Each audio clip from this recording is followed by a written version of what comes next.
Hey guys, today's video is going to be a little bit different.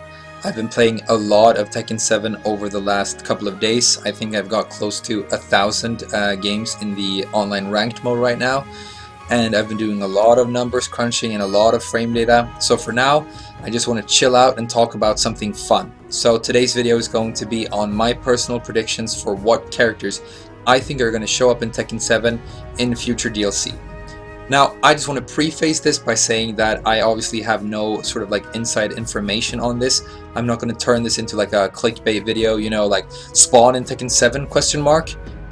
Obviously that would be amazing and I would love to main spawn in Tekken 7, but all we know at this point is that we're going to get at least 2 new characters this year, and that at least one of them is going to be a completely new guest character from a franchise outside of Tekken. So with that in mind, I'm just going to apply some code logic and some of my own personal hopes and wishes, and we're going to talk about my list of characters that I want to see show up in Tekken in the future. So we're just going to jump straight into it with the first character. I think the character that would make the most sense right now to implement into Tekken in terms of legacy Tekken characters would be JC. Now, if you don't know about JC, Julia Chang is a character that has existed throughout almost all of Tekken's history in one shape or another. We originally had her mother Michelle, and then Michelle became Julia, and then Julia in Tekken Tag 2 became JC when she decided to all of a sudden take out pro wrestling for some reason. They sort of oriented her more from being, you know, a Native American themed kung fu fighter into being like a grappler and a wrestler in Tekken Tag 2. And so I know that a lot of people want to see Julia in this game, but more than that, we have this huge roster of characters right now with only one single character that is oriented around grappling in the shape of King.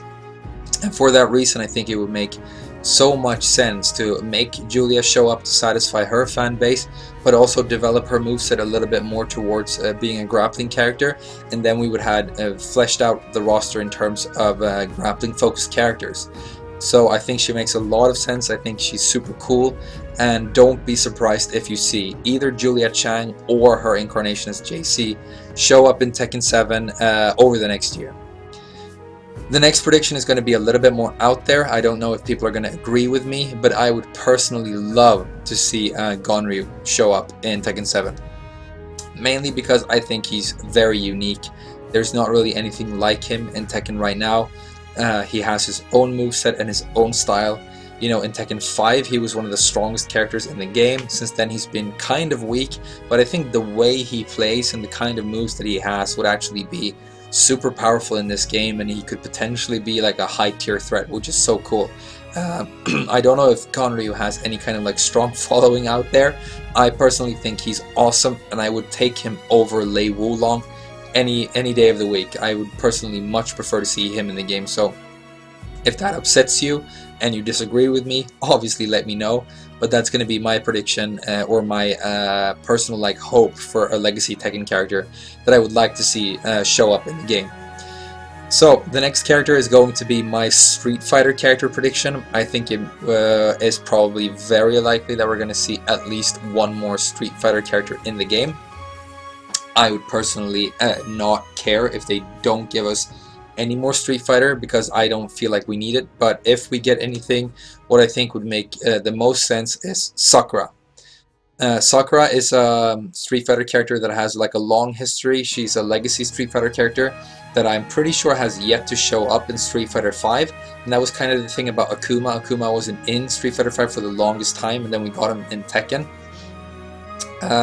Sakura is not like my favorite Street Fighter character or anything. My favorite is actually Blanca, but I don't think we're going to get Blanca simply because he's a charge character, and I think it would be very difficult for the Tekken team to implement a charge style character into Tekken. If you don't know, charge characters in Street Fighter have to spend a lot of extended time ducking to charge up all of their special moves, and when you duck a lot in Tekken, that usually means that you're gonna die. So I don't think we're gonna see any charge characters, but I would really like to see Sakura. I mean, she's got her fireballs and everything, so she would probably function kind of similarly to Eliza and Goki or Akuma do right now.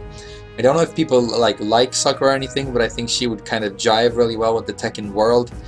She's kind of the Street Fighter equivalent of Oscar in a way. And so yeah, I would not mind seeing her show up whatsoever, but she's going to be my strong prediction for the Street Fighter character we're going to see next in the game. So, next we're going to talk about another franchise that I think has been criminally under-discussed in terms of Tekken 7 DLC. If you don't know, Harada has been putting out these tweets where he's asking people, you know, what would you like to see in terms of guest characters in this game? And, you know, a lot of people have been talking about Yakuza, and then a lot of people have been talking about, you know, the usual suspects. They want Cloud from Final Fantasy VII and stuff like that. I mean, that obviously wouldn't make sense. Cloud to me is kind of a boring flatline character, but also he has like a sword that's just ridiculously huge. And I don't think that would work really well in a Tekken game, to have somebody with a weapon that huge. The only weapon-oriented characters we have right now, Yoshi and Raven, only use their weapons kind of sparingly. They mainly like punch, and when they do, it's not for like, you know, extending the weapon, getting all this crazy range. So I'm gonna go to a completely different franchise. That's my personal fighting game franchise in the world outside of Tekken. Obviously, it has fallen out of favor with its fan base over the last couple of years, and it is pretty much now considered a dead franchise, and we should never expect to see another game in this franchise, and that's so sad. And it's one reason I think we absolutely need a character from Soul Calibur in Tekken. Soul Calibur and Tekken have been these like sister franchises throughout their history. They've borrowed a lot from one another. I mean, obviously there was the debacle with Josie's Rage Art that was lifted straight from Soul Calibur 5, if you don't know. But I mean, Soul Calibur is such a great franchise, the best like music in fighting game history, super cool character design, just amazing. And it's also another 3D fighting game from Namco, meaning that they probably wouldn't have to worry about any kind of like licensing or money in that sense. They could just pick a character and put it in the game. And so the predictions in terms of characters from me are going to be either Talim or Voldo. Now, the reason I picked these characters is, I mean, we talked about how Cloud might not make sense because he has this huge Buster Sword. These characters, as you can see, are also weapon-using characters, but they both actually use fist weapons, which means that, you know, it would jive a lot better with a fighting game franchise that doesn't really rely on weaponry or projectiles. I think both of these characters are super cool. You know, they're long-standing legacy Soul Calibur characters. They're a lot of fun. Especially Voldo has, you know, this crazy design. Another character that I think would make a lot of sense if we do see a Soul Calibur character would be Maxie, who, you know, is the nunchuck guy who also uses just a lot of kicks and punches, and I think he would jive super well. He's sort of like, what if Law was not a generic just Bruce Lee tribute character, but actually had personality and was his own character? It would be Maxie. So, you know, put Maxie in, and for all I care, remove Law. I don't need Law in this game whatsoever. I mean, every Asian fighting game has its own like tribute Bruce Lee character, and he's always screaming and he's always doing legend kicks and flying through the air, and it just feels kind of generic and boring to me. And I would much rather see a cool Soul Calibur character in this game than you know, something like Law. So Talim or Voldo, I mean, this is an out there prediction, but I think it makes so much sense to have a Soul Calibur character in this game, and this would be my personal 2 picks for that. But I mean, Terra is awesome. Astaroth, like to have Astaroth in this game fighting against Gigas or something, like I would lose my shit if that happened. That would be so amazing, but we'll see. I'm going to go out and say that we probably shouldn't hold our breaths, but who knows. Now, the last main prediction that I'm going to make in terms of DLC characters that I've saved for last is the character that I am the most hopeful and that I think needs to be in the game more than any other character in the world. This is like my top pick.